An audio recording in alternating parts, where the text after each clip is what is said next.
I have your attention, please? Thank you very much to everyone for coming tonight. Before we do anything else, I would like to invite you to please turn off your cell phones before we get started. Friendly reminder. And also to introduce myself, my name is Nicole Malloy. I'm the Director of Multicultural Outreach in Alumni Relations here at Penn. And this event is co-sponsored by the Annenberg School. So thank you to the Annenberg School for helping to make this happen. We are here to have a conversation with Dr. David Gleason. And you will hear a little bit more about him in a second. But first, a little bit about the Diversity Alliance Speaker Series. These events are here to introduce the Penn community to the amazing accomplishments of our diverse alumni here at Penn. And I wanted to also introduce Chris Sample, who's right there in the back. Please wave, Chris. Hello, Chris. Hello. You'll recognize that face as the smaller, much smaller face that's on the flyer directly in front of you. That's him. That's Chris Sample. So he's our next speaker. So please come back in October to hear all about fighting crime together, government and community partnerships. And he is the Director of Community and Governmental Relations in Philadelphia's District Attorney's Office. So that will be incredibly interesting, so please come back for that. And without further ado, pleased to introduce Dr. David Gleason. And you have his bio in front of you, but very briefly I'll touch on a few elements of it. David Gleason is the Senior Vice President and Strategy Director at Publicis New York, one of the world's largest advertising and media services conglomerates, where he works with, that's it right there, where he works with industry giants Procter & Gamble and Nestle, among others. Prior to Publicis, David spent time at advertising leader Ogilvy Mather. He spent several years at MTV Networks, where after working with TV Land and Nickelodeon, he became Vice President of Brand and Consumer Strategy, Spike TV. As an undergraduate here at Penn, he majored in finance at the Wharton School and was active in the Philomathean Society. And he went on to earn both a master's degree and a doctorate right here in communications from the Annenberg School. His dissertation, Becoming Dominant, Shifting Control and the Creation of Culture in Provincetown, Massachusetts, was an examination of the shifting culture of Provincetown, Mass, and how class, sexual orientation, and the tourist economy were articulated in media and interpersonal communication. That's a good description. Pretty impressive. Well, it's his own title. It's a very good description. So please help me to welcome Dr. David Gleason. Thank you so much. So we start all of these events with what connects all of our speakers to you and to one another, which is the University of Pennsylvania. So why don't you tell us what brought you here to Penn as an undergrad? Penn as an undergrad, first of all, I got to say, like, this is a little bit of a trip, like being on, first on this side of those chairs. I spent so many years in one of those chairs, and it's a little anxiety producing. And when I got off the train, I was thinking, God, I wonder if White Dog's still around. It's like, the White Dog sat at the bar, and then I realized it was 20 years ago that I was a waiter there. So I'm having like all these kind of like fun memories about Penn from my undergrad and from my grad days. But how did I get to Penn? I was thinking about that on the train right down, and it was actually kind of funny. I mean, I had from my family, my parents' generation was the first generation to go to college, and they were, I guess probably many people that generation, they had very specific courses of study to do what they wanted to do. So my mother wanted to become a teacher, so she took education, and my father was an engineering student, so he became an engineer. And I was thinking, well, I don't want to do either of those things. I don't want to be a doctor or a lawyer. It's like, what do I want to do? Like, well, business. Maybe people are in business. I'll do some business stuff. And I was like, okay, I'm going to be a business person. Had no idea what that meant. Seemed kind of like a good idea. And I went into my school library and looked up the rankings of business schools, and Wharton was at the top. And I figured, well, that seems like I might try that. I was living in the South at the time and wanted to get out, so I knew I wanted to be above the Mason-Dixon line. And then I also had never lived in an urban setting, so I figured an urban setting would be kind of good. And luckily, Wharton combined both of those two requirements for me, and I came here, and I had no idea what I was getting into. Had an amazing time, and had, I think probably like a lot of you guys, the experience here, especially in the first 4 years, completely threw me for a loop and opened up like whole new avenues of possibility of like what I could do and what I could be, and that vague sense of wanting to be in business became a lot more tighter. I actually started questioning whether even that was the road that I wanted to take, and sort of exposing myself to a lot of different things that I never thought I'd be interested in before, like art history or French history, French grammar from like the 16th century. All these amazing and wonderful things that are possible here. And that was, I guess, the kind of the kickoff to the rest of my life. So before we get to the rest of your life, tell us what steered you toward communications after you did all this academic exploration, and then once you decided that, what kept you here at Penn? First time I took a communication course, and the only communication course I took as an undergrad was it was my senior year, and again, talk about another revelatory and kind of life-changing course. It was with Larry Gross, who used to teach here, and it was called Sexual Minorities in the Media. And it seems kind of obvious now, but at the time, taking that course and kind of realizing how culture constructs communication and communication around people and communication around cultural difference was a revelation. And the realization that things didn't always have to be the way they are today. Things always weren't that way in the past, and things don't need to be that way in the future was a big sort of profound moment for me. And with what he and that course and some of the work that I was doing here as an undergrad brought me back to grad school to try to explore that a little bit further. And tell us a little bit about your graduate work here and how you chose the topics you chose. Well, after undergrad, I did what kind of most people and any good Wharton student would do. I applied to consulting and banking firms, and landed in a consulting gig, which was pretty great. I mean, it was a small boutique strategy firm. Kind of the end of the graduated in the 90s. It was kind of like the hangover from the go-go 80s, the early 90s. Worked for clients like Fidelity, the state oil company of Norway, and basically we're doing like market entry strategies, and also for Fidelity helping them figure out if their branch network was actually contributing profit to them or not, because it was pretty expensive. So kind of big corporate strategy type things. Loved the analytics. The industries that I was working with probably were not as exciting. I knew that I loved entertainment, I loved pop culture, and some of the coursework that I'd taken here whetted my appetite to go a bit deeper into the mass communication, pop culture space, and so that's when I came back with an eye towards possibly going into academia, or maybe switching and moving more into a communications field. So. Excuse me. So many here are interested in how you got your foot in the door in the television industry. So why don't you take us from leaving Penn and getting into Spike TV? Another story. One of the joys of the dissertation process that I had is by doing an ethnography, I got to go and kind of live in situ. And since my topic was about Provincetown, I spent about a year and a half living at the tip of Cape Cod, which was phenomenal for about 6 months out of the year. The other 6 months, when you don't have a car and you're riding your bicycle in the rain in the middle of a nor'easter, is a little tougher. And so when I was finishing my dissertation, I'd already done all the work, and I was in the process of sort of coding and writing, and I was thinking about what I really wanted to do with my life. And I had I had people who I'd been in grad school with, and also in the Ph.D. program, who were taking various different paths. And I was thinking, I could go the academic path, which was amazing, and I've got, actually people like Catherine Sender, who's here right now, she and I were talking about that. Had someone in my master's program named Tanya Giles, who had taken a different path after her master's. She wanted to go out and do a little bit of work in the entertainment business. And she had this job, which I'd never heard of, called entertainment research. And I had no idea that the job even existed. And what it is, essentially, is it's being, for large entertainment companies, being the voice of the consumer, trying to go out and figure out what they like, what they don't like, what shows are they watching, what aren't they watching, taking stuff, pilots that we're developing, the networks we're developing, and testing those, and trying to at least kind of weed out the stinkers, and try to up your hit rate a little bit, and then understand how people think about your brand and how people are thinking about what you might want to be doing. And it sounded kind of interesting. And she passed.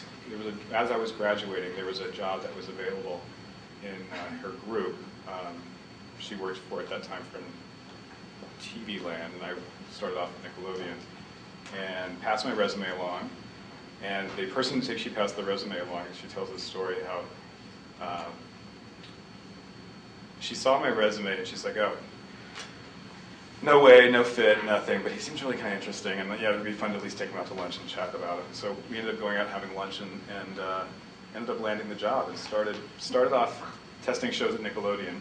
First show I ever tested was SpongeBob, which I think some of you have heard of, but I still have the memo in my desk drawer. Like the first line is, if kids react, if the real audiences react the way these kids react, we've got a hit on our hands. So that was nice. So I worked from show testing, which is a pretty small area, to eventually working my way through positions, and ended up running all of research and consumer insights for Spike TV as it was launched. And Spike TV, you guys probably know, it's kind of very like guy, bachelor mentality, James Bond, Star Wars, Ultimate Fighting. But they were launching the network around, and they needed a head of research. Moved over there. It's all part of the same company, and was there for about 5 years. So all total, MTV Networks about 8 years. While you were there, what did you most enjoy, and what did you least expect? I would say the thing I most enjoyed, and it's the thing that I love about advertising right now, is companies like that, especially in media and entertainment and advertising, it's a really great combination of creativity and analytics. Like there's the two, you don't really think of the two going hand in hand, but, and the roles that I've always had have been kind of playing on both sides of that. Like research is a highly kind of analytic space, but you're working with people who are really highly creative, and so you're trying to think, you've got this creative product that you're trying to help guide so that people will be more interested in it, so people will actually watch your channel, or people will be interested in your ads so you can sell your clients' products. And navigating that balance between creativity and analytics is probably the best thing about the area, at least for me. And what you least expected? Least expected.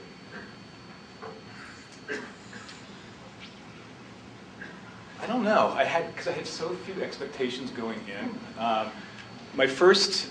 The first thing that I realized when I got in was, especially coming out of a Ph.D. program, that what they call research and what we call research are two entirely different things. I spent a year and a half in one small town doing my dissertation, writing field notes every single day. Went through 70 years of local newspapers and mining all kinds of census data. You wouldn't even do that for, you would never do something like that for in a corporate place. So I had to kind of check my research absolutism at the door, and at least try to do the things that, given the time frames and given the questions that we needed to ask, at least get as close to purity as we could without spending a year and a half working on one show. And so from there, what motivated you to switch gears and move from television into a major advertising firm like Ogilvy and Mather? I was at MTV Networks for 8 years, and it was amazing. It's a great place. Still have a lot of people there, and I still keep in touch with the folks there. But at a certain point, I was kind of looking at I was looking at my my world and my career, and I was had it down. I knew what I was doing. There wasn't really, quite frankly, a lot of space above me to move. And I had a real strong interest in, I was getting more and more interested in brand strategy, and basically how you organize what you want to be to other people, how you want your brand to look, and how you want it to feel, how you also want to go to market, how you develop marketing campaigns. And on the entertainment side, because most of the marketing is done on air, meaning you create promotions for your ads because you're communicating to the people who are actually using your product. There wasn't a lot of chance of working in very large, multi-million-dollar advertising campaigns, and I wanted to get a bit deeper into that. So I started looking into the advertising world, and again, I kind of had a sense of how it works, just because part of my job was to go and try to sell our networks to the advertisers and kind of talk to them about, this is at Spike, talk to them about the value of the mail market. So I'd been into a lot of the advertising agencies, but most of them were media buyers, which is a different kind of side than what I do.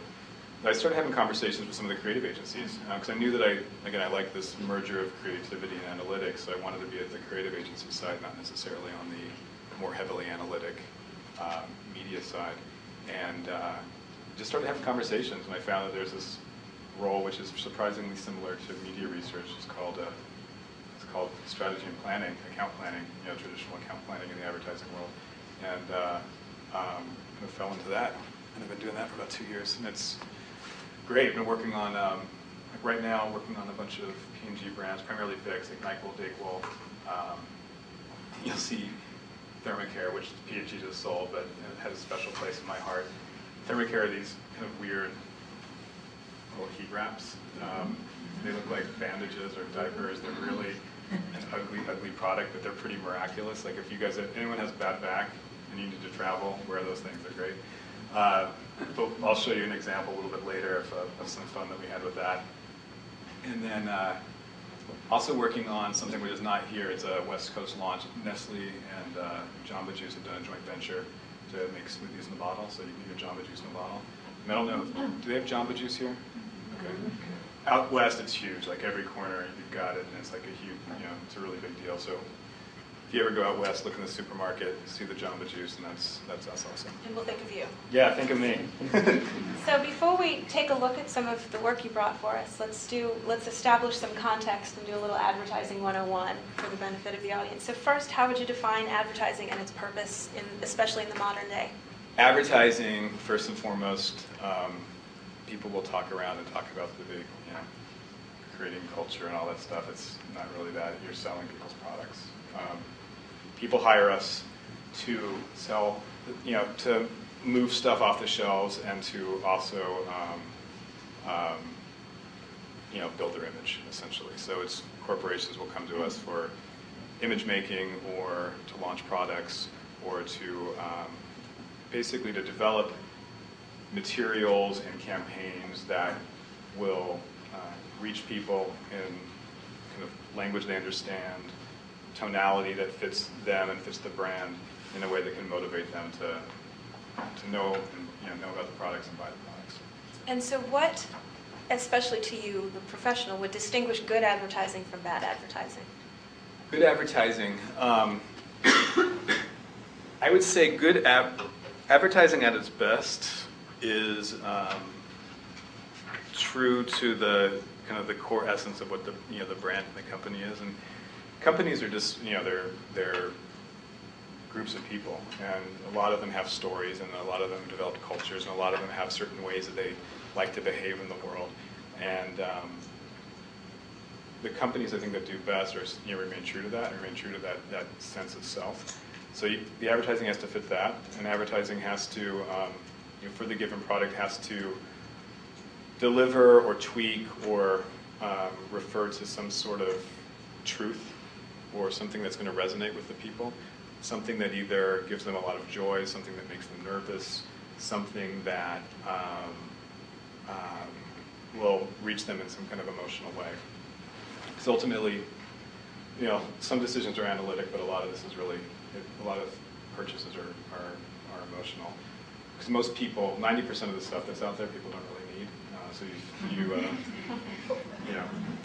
can talk on both sides of whether that's good or not, that we actually are trying to force that on people, but some people find lots of joy in things, so that's fine. So you're trying to, usually it's more of an emotional as opposed to rational argument. And then increasingly now, things used to be, I don't know if you guys watch Mad Men, things, we look back there and like we always get a big chuckle out of it, because back then you had 3 networks, and you had newspapers, you had magazines, and you had a little bit of radio. And so the whole thing was about the idea, it wasn't necessarily how it was deployed. One of the biggest challenges, I think this is one of the directions we can talk about now, is with the digitalization of a lot of media and the proliferation of different ways that you can get it. Through your iPhone, through your BlackBerry, satellite radio, TiVo, you can skip through you can skip through commercials now. It makes the world a lot more complex. And so when we talk about good advertising, I also say to talk about good advertising campaigns. And the campaigns are things that are going to be reflective of the way that people are living their lives and talking to them in a way that not only resonates with them sort of creatively and emotionally, but also fits into the lives they're living in a way that makes sense. I mean, the best advertising that I see is when stuff is like, oh, okay, I get it, they get me. I may or may not like the product, I may or may, not like the fact that they found me where I am, but at least they know enough to figure that stuff out. So this would be, now that we know what we're going to see, because of course we're going to see examples of wonderful advertising, let's take a look at some of your work. Yeah, well, I'll let you be the judge if it's wonderful or not. Some of these are accounts that I work on, some are not. Some are more traditional than others. And the first stuff I'm going to show you is from Citibank. We got that account, the global account, last year, and I think you'll probably recognize some of the ads. These are traditional 30 and 60-second spots, something that you would typically see on television, but they're part of a broader campaign that's about telling us your story. And I think one of the major shifts that's happened in the advertising world from the days of Donald Draper back in the 60s is that it's no longer a one-way communication. You're soliciting people's feedback, and I think, again, some of the best brands listen to what their consumers say and actually adjust the advertising based upon that.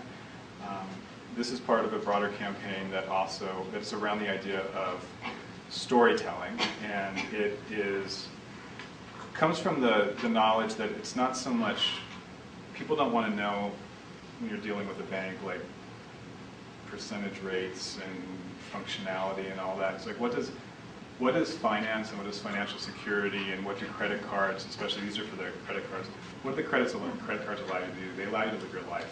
And I don't know if sometimes you guys look at I do this sometimes because I'm just kind of a geek, but I'll at the end of the year when you get that statement of your credit card, and first of all, after the shock of how much money you spend on ridiculous stuff, it's almost like a photo album where you're like, oh yeah, I forgot about that trip. That was a lot of fun. Like, oh god, that was a bad night.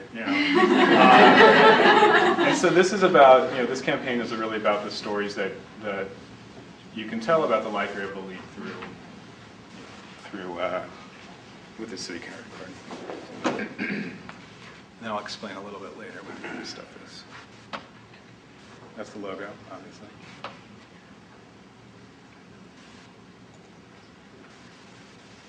Hopefully the volume will be okay. So I asked my dad where he wanted to go for his 60th birthday. We just left the National Theater. Norway, he said. The land of our ancestors. We drank a pint at Ibsen's favorite pub. We sampled the local fare. We saw the fjords. I feel like yodeling. Do they yodel? We got new sweaters. All right. We bonded. It was the trip of a lifetime, Dad said. Until we went to the Hall of Records to trace our family tree. And discovered we were actually Swedish. 2 tickets to Stockholm, please. Let's go. From visiting old worlds to making new discoveries. Whatever your story is, your Citi card can help you write it. Because Citi never sleeps.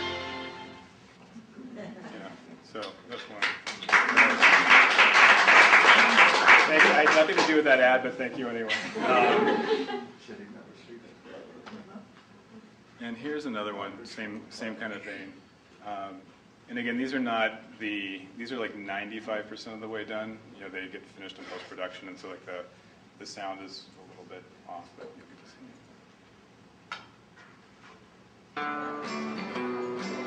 it. This is the story of giving my mom what she really wants for the holidays. Honey, you're being so sweet. I don't know if she was more surprised at what I got. Let me look at you. Or how good I looked in it. Yeah, I'm glad I didn't go with that crystal turtle. Whatever your story is, your Citi card can help you write it. Because Citi never sleeps. So again, you see, it's all about, it's emotion, it's not analytics. I was a little misty. And it's about the end benefit. It's not about the functionality of the actual card. I mean, who cares if it's, it used to always say more available in more places. Like, who cares if it's available in 85 or 90% of the places? That's not really why you get a card. It's it's to enable other stuff. So the next one I think is going to be something true to everyone's heart. Pepto-Bismol. how do you get emotional with Pepto-Bismol? Especially, delicate product, delicate situation, but it's something that we had quite a bit of fun with. And so let the image sort of speak with itself. This is something. This is a non-traditional. I mean, this is not a 30-second spot.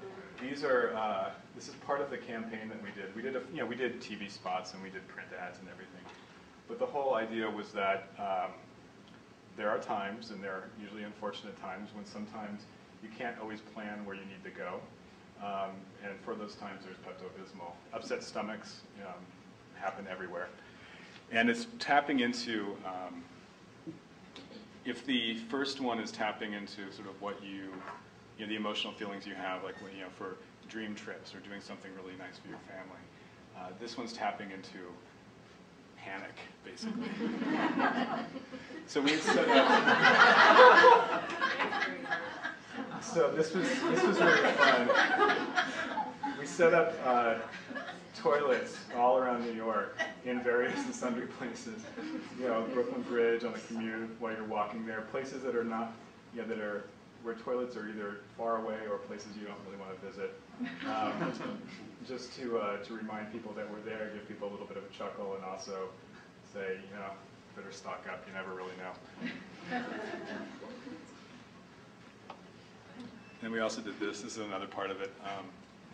When we talk about the variety of different places you can talk to people.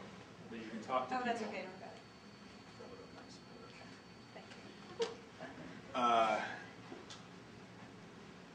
We're always looking for new places and unexpected places to talk to people.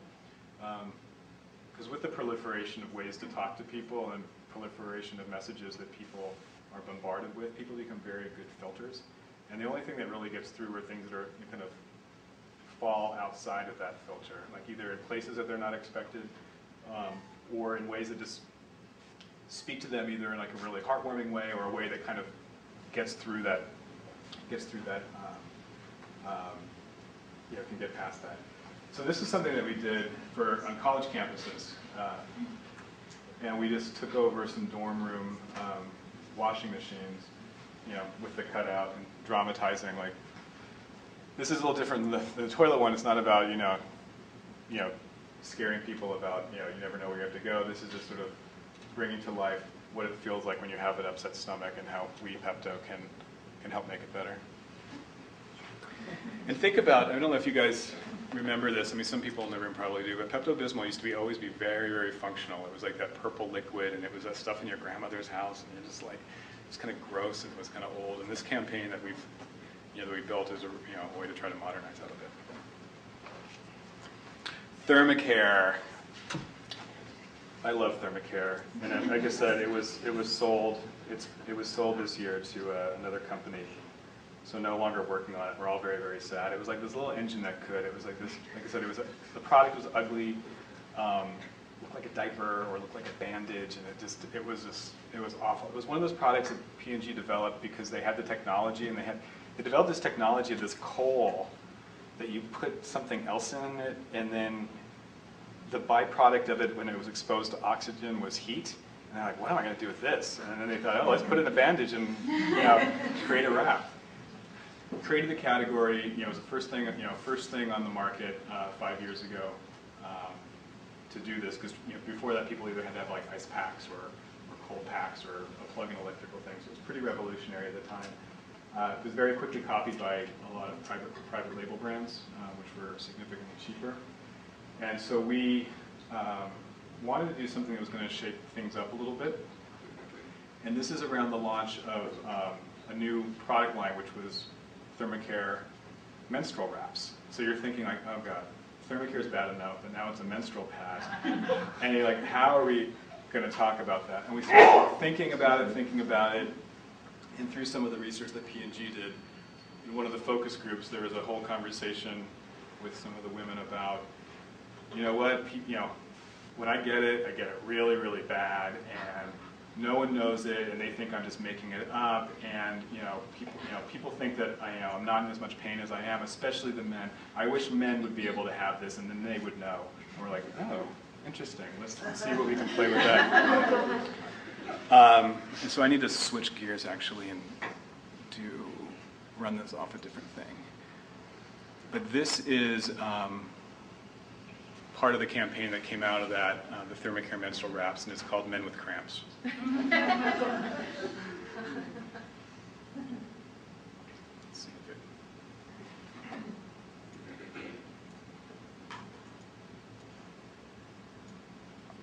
And this one of all things, actually, I'll spill the beans beforehand, but we won like a big advertising award for this, and it's just, so it's like, you know, come up with something that's a little bit odd, and sometimes things work.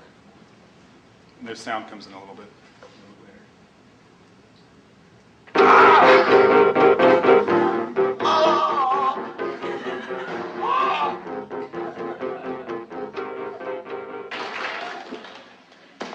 Men, are you suffering from menstrual cramps? Guess what? You're not a guy!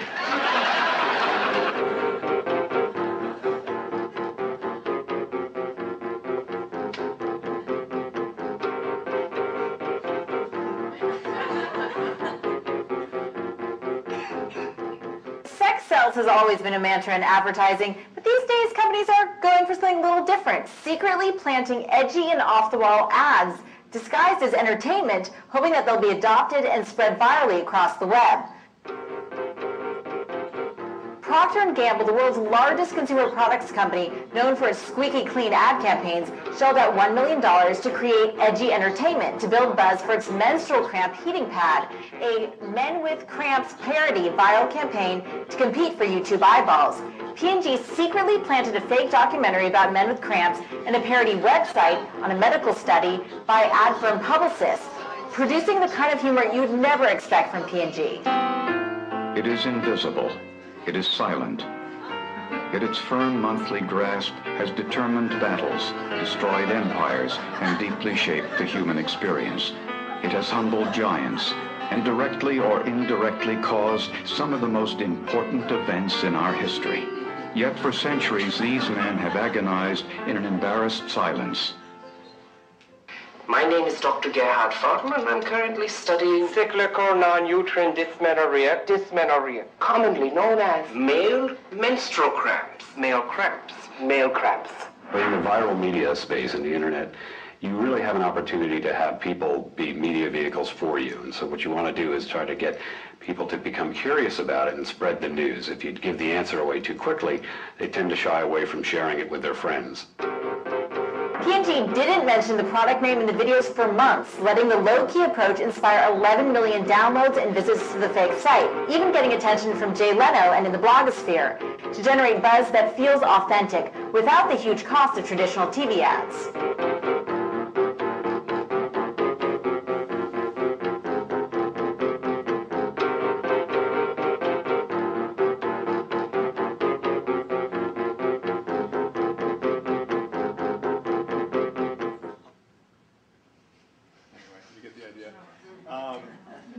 And originally they had come to us, they had a $1 million budget, and they were expecting stuff that was going to be fairly traditional, like, oh, for $1 million, I guess maybe we can do like a DR spot. When DR is those things that run late at night, like call 1-800, whatever.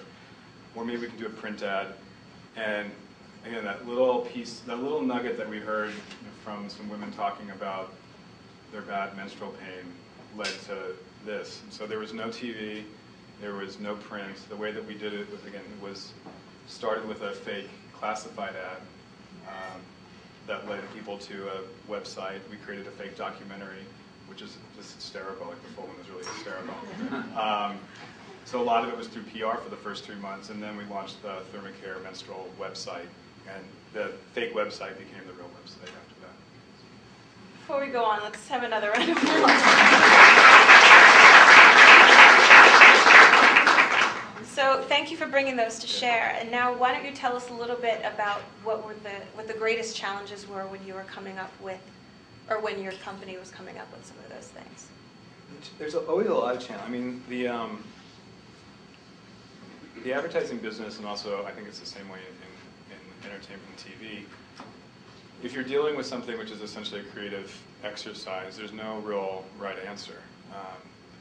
And so there's always a lot of self-doubt, and you're always trying to kind of find your way and try to find trying to do things that can at least point you in the right direction. And I think part of my role at an agency is like basically to take people like David, who's the creative director, and point him in the right direction. But you do that by, yeah, doing your homework in terms of media research. You find out as much as you can about the product and what it actually does. You try it out.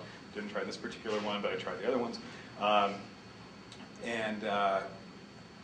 And the people, and get a sense of like who we think is, we might want to be targeting and who we might want to be talking to, and try to get to know them as well as possible.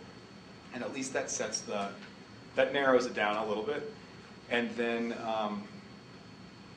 it's a kind of a big kind of creative, everyone coming up with ideas, and then kind of trying to see where they flow. And this was one of the ones that, once we started with this idea, it just made perfect sense. Like, oh my God, this is like so hysterical. Then we're thinking, well, P&G is never going to buy it. Like, there's no way. Like P&G, home of like good, warm-hearted Cincinnati, Middle America, and kudos to Meredith, who was the brand manager on it. And also, I think because it's a smaller brand within P&G, that they were willing to do a little bit. People weren't paying as much attention. They weren't minding the store as much as probably they should have been. And so we were able to kind of get it in that way.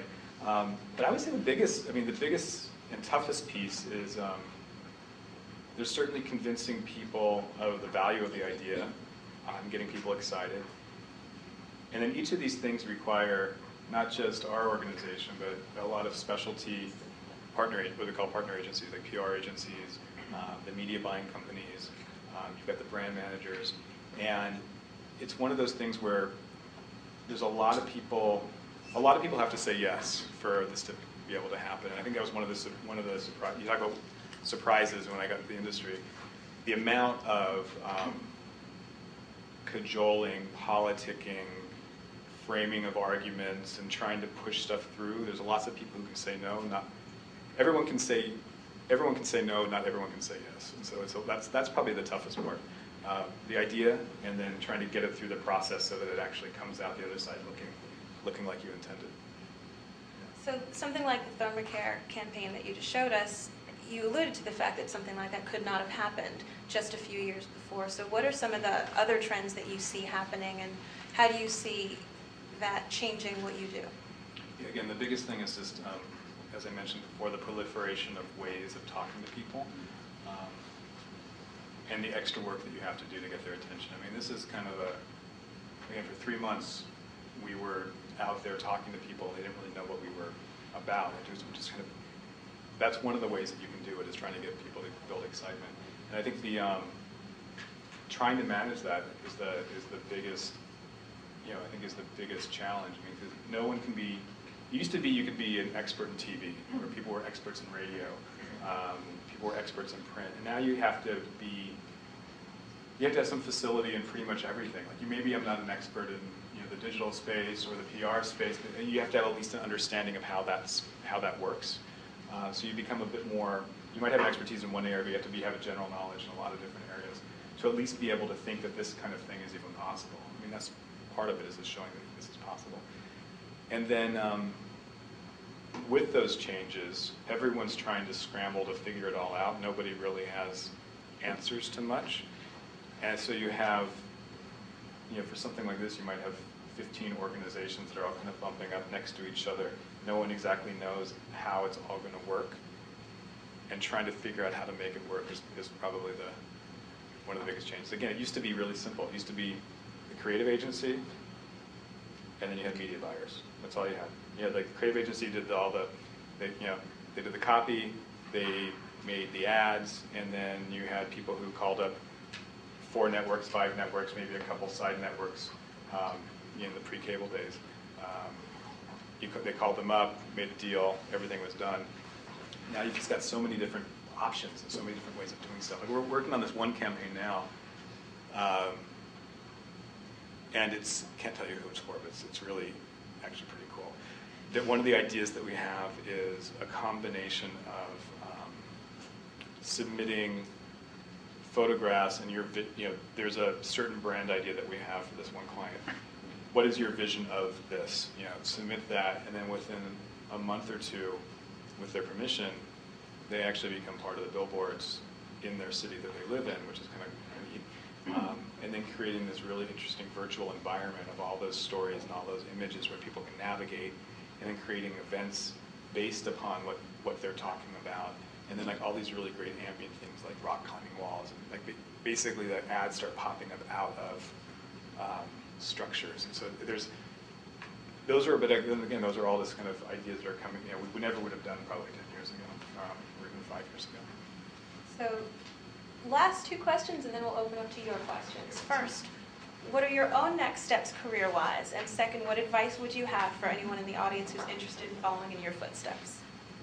Next step career-wise, having a blast, want to keep doing what I'm doing. Advertising is great, but I also love entertainment. It seems that the path that I've chosen is either some kind of combination of analytics. There's always been some kind of analytic part, to the work that I've done, whether it be in finance or whatever, and then adding in sort of pop culture, entertainment, some kind of creative culture piece. Those seem to be the pieces that I'm interested in, and that's probably where my career will keep going. I would love to find a way at some point to do that 4 days a week as opposed to 5 or 6 or 7. But for now, I think I'm in a pretty good. I'm liking what I'm doing, so I'm trying to keep doing more of this stuff. And for those who'd like to enter the field, what would you suggest? I think there's it depends on what your passion is. I mean, I guess I didn't explain, like in a creative advertising agency, first of all, there's tons of different types of agencies and media services firms. I would say there's the 3 main components are the creative agencies. You've got the media agencies, which are kind of an outgrowth of the traditional buying departments. Buying media, having relationships with digital, online, radio, print, TV companies who also do communication and campaign planning. And then you've got this comms planning function, which is a new outgrowth. It's only in the last 5 years that this function has even existed. And it's because with the proliferation of all these different types of media, you need somebody to figure out what's the best way, or what do we think is the best way to actually go to market and to create a campaign.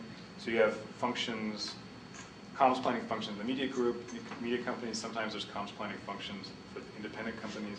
But those are the 3 kind of rough areas. The media areas, if you're really, really hardcore into analytics and media, the media space is a really good place to be. Same thing with comms planning. The creative side, you've got people like me who are probably more kind of half creative, half analytic, and then you've got the pure creatives. And so if you want to get into that space, if you actually want to make the ads, I think showing some interest in creativity, having done some training in design work, art direction, copywriting, because there's both copy and the visuals. That all helps. So usually most of the people that on the creative side have had some sort of training in a creative field. There's my side, which is more the analytics. Some of us come from research backgrounds. Some of us come from, we have some anthropologists, some people who were cultural trend maker, people who predict trends. So basically anybody who's sort of interested in the way that culture works, whether you've had formal training or not, I think that can lead into a strategy or planning place. And then you've also got account services. If you like to sell, if you are a good salesperson, the account people are they're the Don Drapers, the winers, the diners, the ones who, or at least they try to think that they're Don Draper, the ones who are taking people out and finding out what their business needs are and trying to get us in there. So I think depending on what you're interested in and what you're good at, there's different paths, but there's sort of creative, there's analytic, and there's sales are the 3 buckets that I would think of. So we're going to open it up to your questions now, but first let us tell him thank you so much for everything.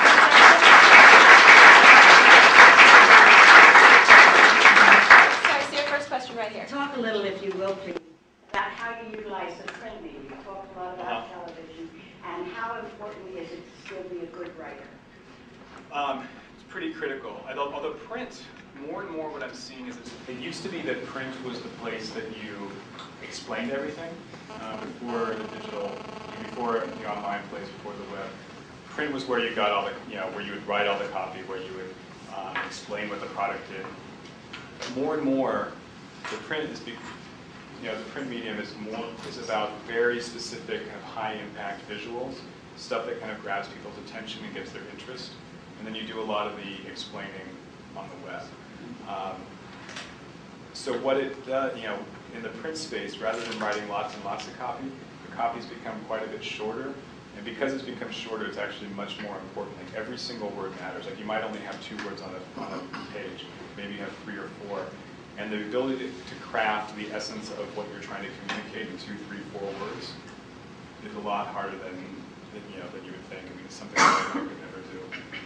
So it's become a bit more precise. The large volume of copy is largely on the web now.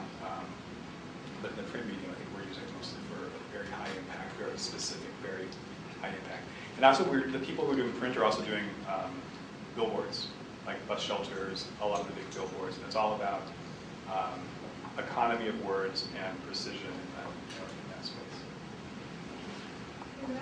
You spoke about market research versus academic research and how they're worlds apart. So my question is, you're somebody who spans both worlds. You go into an ad agency where most people don't have PhDs. Yeah. What's it like, being somebody who has a PhD in an agency? Is it valued? Or do you feel your PhD is valuable? Talk a little bit about being in both worlds. I think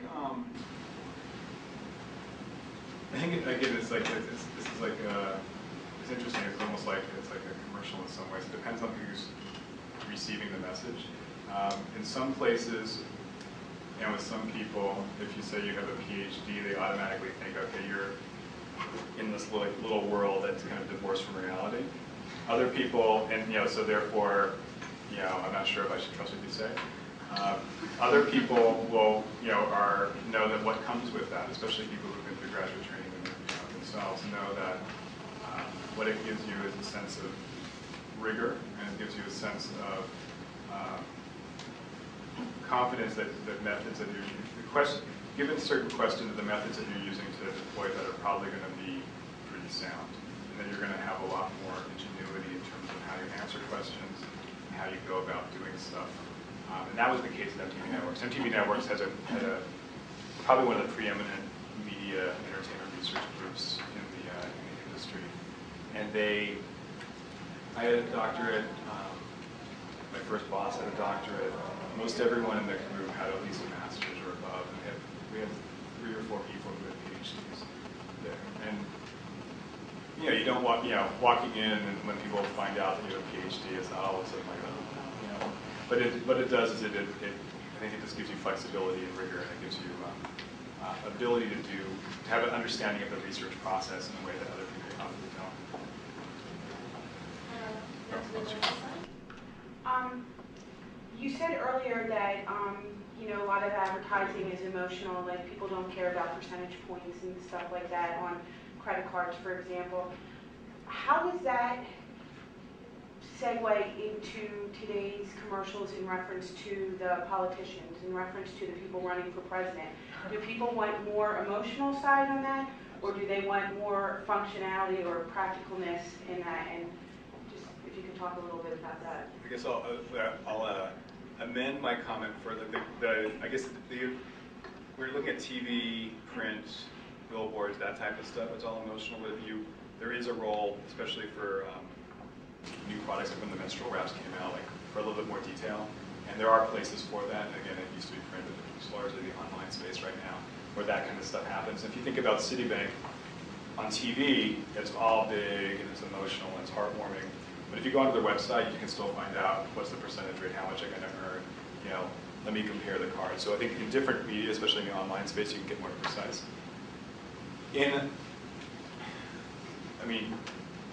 Political stuff, you guys, we're in Annenberg, you guys know a hell of a lot more than I do about that. But the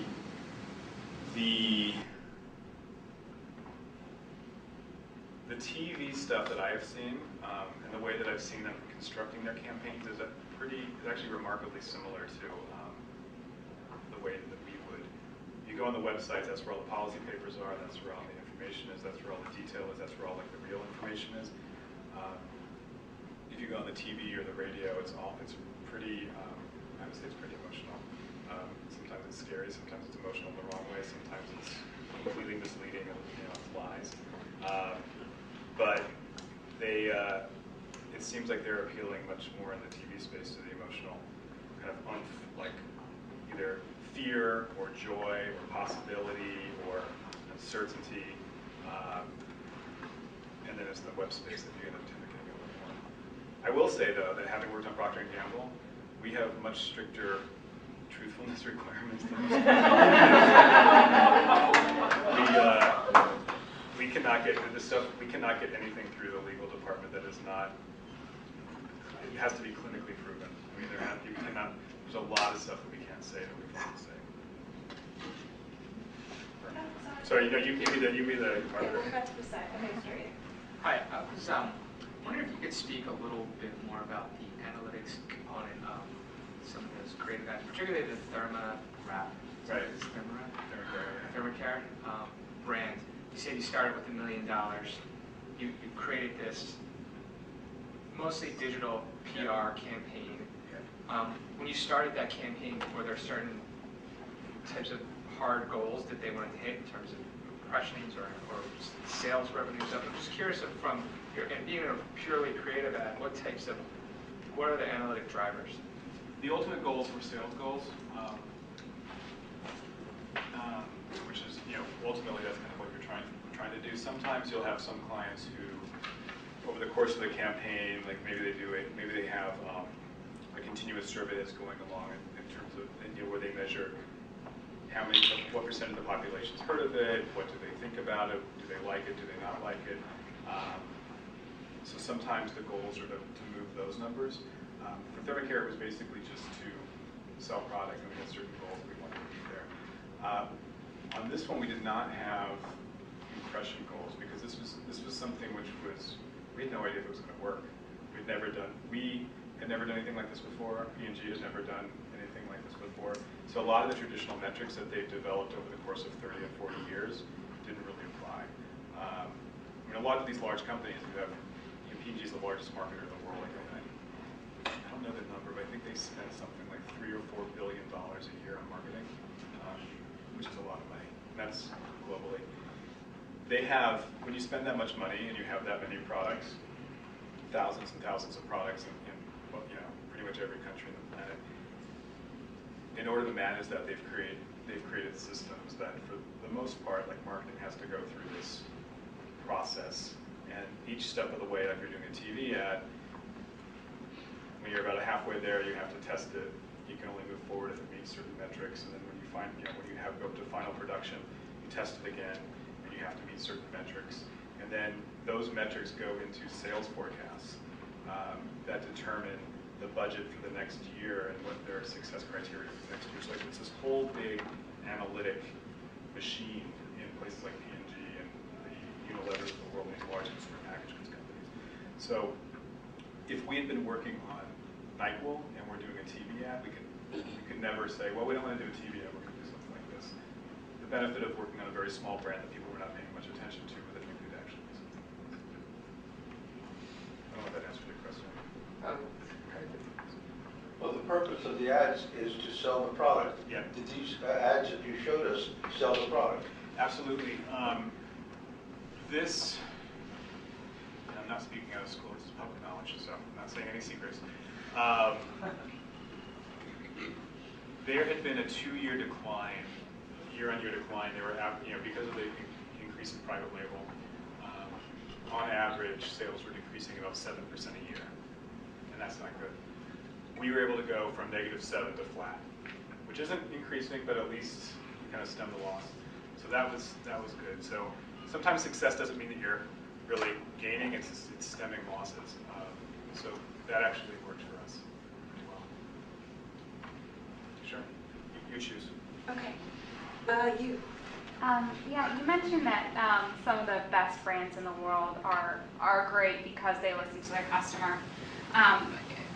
My question, I think, is when you are listening to the customer in focus groups and kind of informal settings, are there any tricks, do you think, to distilling the general consumer just noise and to kind of finding those nuggets of wisdom? You know, like you played upon, you know, oh, I wish men had cramps. Are there any tricks to kind of honing in on what's golden? I would say, I would define listen as broader than focus groups, because focus groups can be, everyone knows the problems that they have. You take people, first of all, how do you find the people? Who's going to be willing to give up their Thursday night, even if it is for $50 or $70, and you put them in this gray room with a big window. They have their purpose, and I use them a lot, but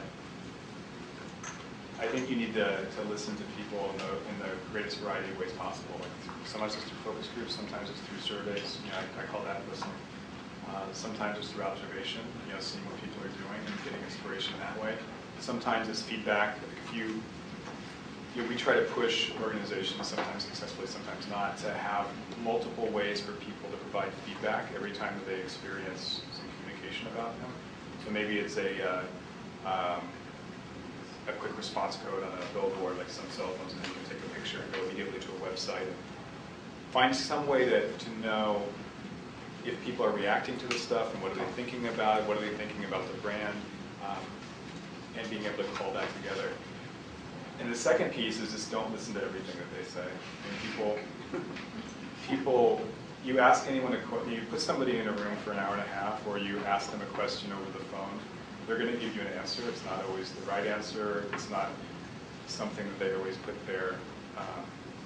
a lot of thought into. And quite honestly, if you put too much thought into something, you might end up in a place where you wouldn't otherwise if you weren't thinking about it. And most people, when they see ads or where they experience communication, are not really thinking about it. As much time as I spend thinking about Nyquil and how great it is about quelling your symptoms so you get a good night's rest so you can have a great day tomorrow, most people aren't. They're sick, they don't want to think about it, they're at the store, or they're thinking, whatever, they just need to feel better. So you just have to kind of take your experience as well. Over time you get more experience, you know what to listen to and what not to.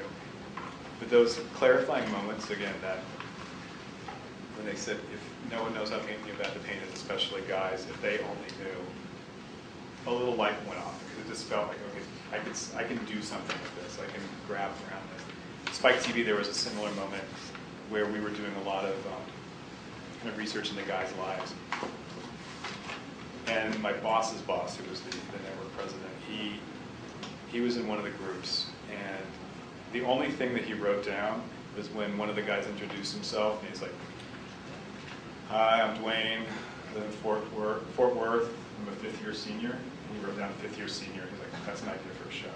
And so they're going to be developing a show called Fifth-Year Senior. So little ideas like that come in a variety of different things. Last one, pick. Last one. Oh.